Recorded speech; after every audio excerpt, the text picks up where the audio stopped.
Hello, Blythe, Evie, Joe, Jack, Callum, Cadence, Lucy, Orion, and anyone else who's listening.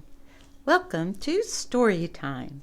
Today's story is Angela's Airplane, written by Robert Munsch, illustrated by Michael Marchenko. On the dedication page, it says, "To Candy Christensen."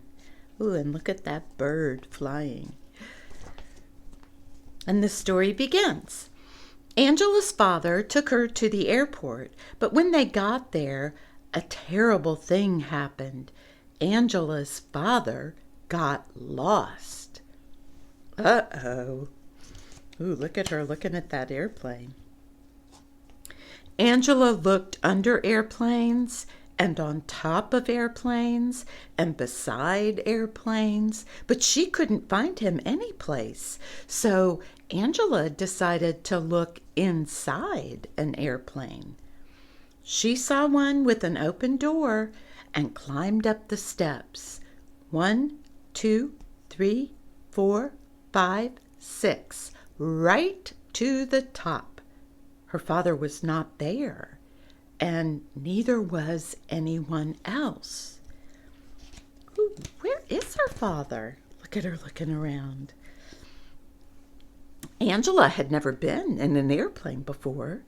In the front, there was a seat that had lots of buttons all around it. Angela loved to push buttons. So she walked up to the front, sat down in the seat, and said to herself, "It's okay if I push just one button.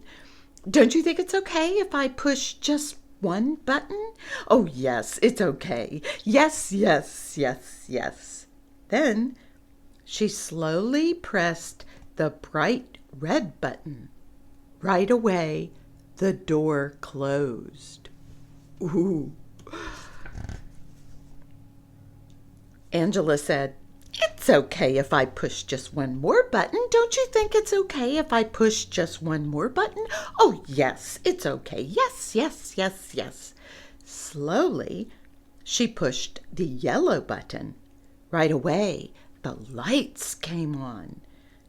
Angela said, "It's okay if I push just one more button. Don't you think it's okay if I push just one more button? Oh, yes, it's okay. Yes, yes, yes, yes." She pushed the green button. Right away, the motor came on. Vroom, vroom, vroom, vroom. Oh, my goodness. Look at her up in the front of the plane. Ah. Angela said, "Yikes!" and pushed all the buttons at once. The airplane took off and went right up into the air. When Angela looked out the window, she saw that she was very high in the sky. She did not know how to get down. The only thing to do was to push one more button.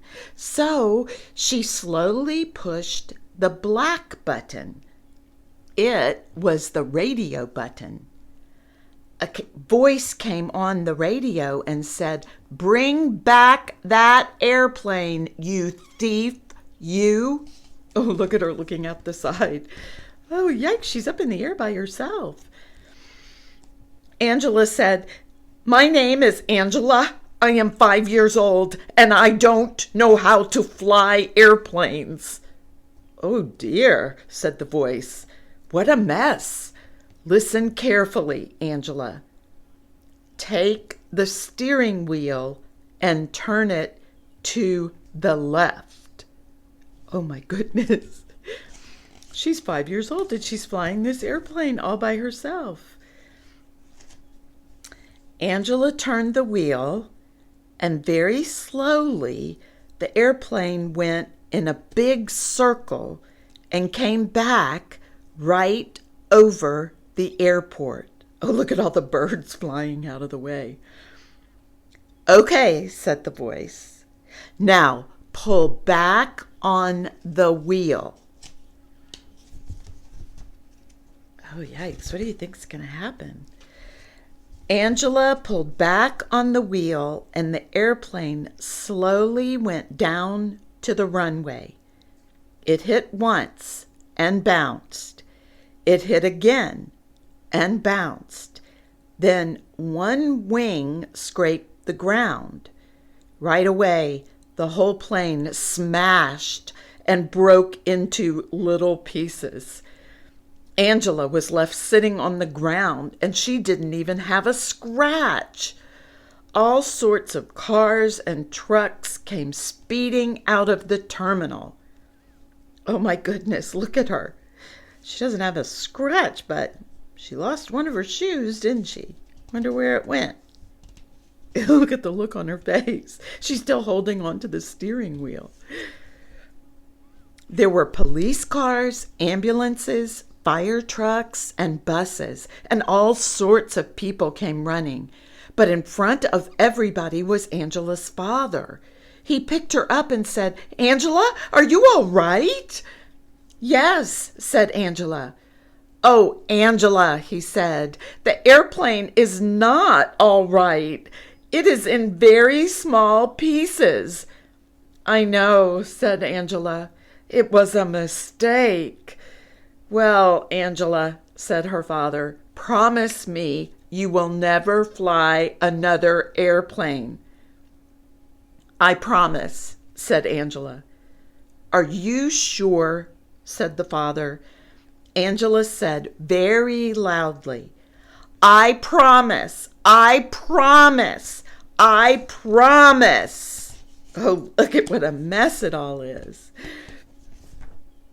Angela didn't fly an airplane for a very long time, but when she grew up, she didn't become a doctor.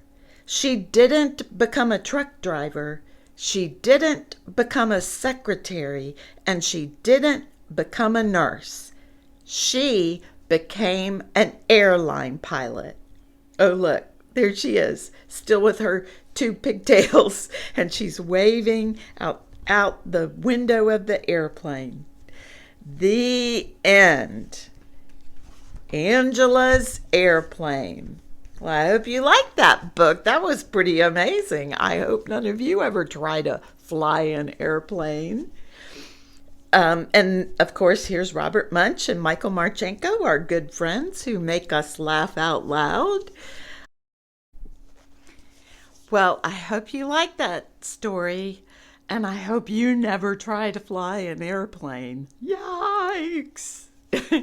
So tomorrow's story, no, not tomorrow. We won't have story time tomorrow. But on Monday, we'll be reading A Butterfly is Patient by Diana Hutz Aston and Sylvia Long. And this is an amazing story. It's got drawings of all different types of butterflies, and we'll learn all about all of them. It's going to be great. I can't wait to read it with you. So take good care of yourself. Be very good to each other. Love on each other. Love yourself. And always remember that I love you very much. And I'll be back with you on Monday for story time when we read A Butterfly is Patient. Bye-bye.